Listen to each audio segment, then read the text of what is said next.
Hace 35 años, entre el 9 y el 10 de noviembre de 1989, ocurrió uno de los eventos más importantes y trascendentales de la historia contemporánea. Quizás el acontecimiento más grande de la segunda mitad del siglo XX. Me refiero, por supuesto, a la caída del muro de Berlín.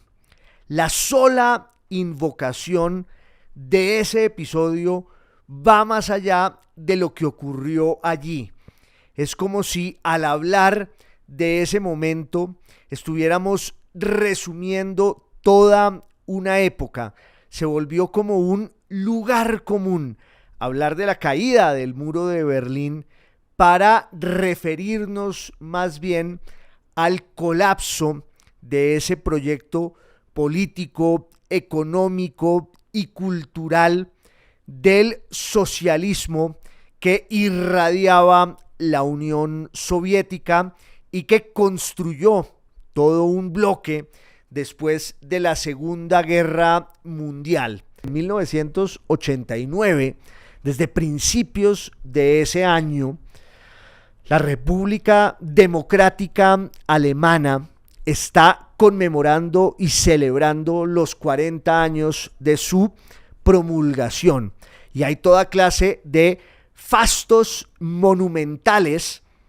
con esas expresiones simbólicas de la estética y la nomenclatura soviéticas, ahí en el corazón de Berlín, pero al mismo tiempo los jóvenes están saliendo a las calles en Leipzig, en Alexanderplatz en Berlín, hasta que finalmente pues cae quien conduce ese aparato policivo, represivo y de propaganda, que económicamente es también un proyecto ruinoso, anquilosado y anacrónico. El señor Erich Honecker, que había llegado desde principios de los 70 y que tiene que irse del mando en octubre de 1989, y los jerarcas de ese régimen tratan de manera presurosa de hacer unas reformas más bien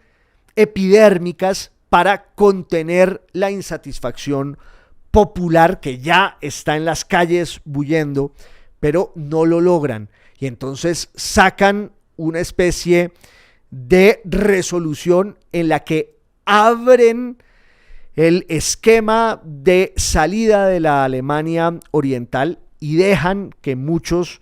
pues salgan de allí y que puedan viajar libremente. En una rueda de prensa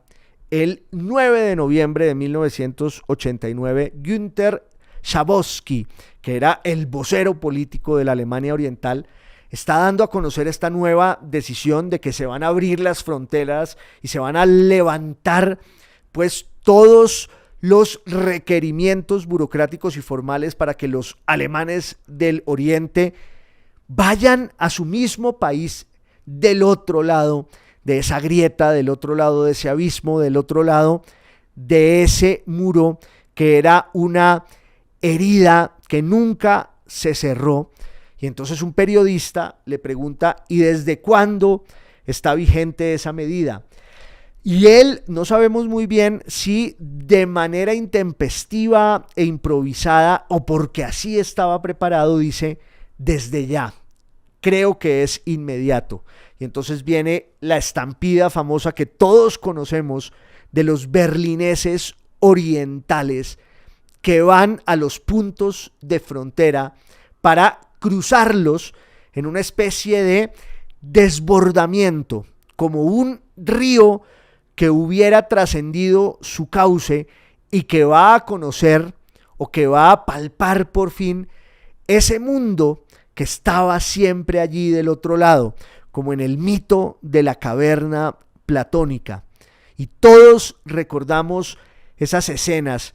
unas heroicas, otras conmovedoras, muchas de ellas incluso cómicas, y tenemos pues el gesto simbólico de todos los que se paran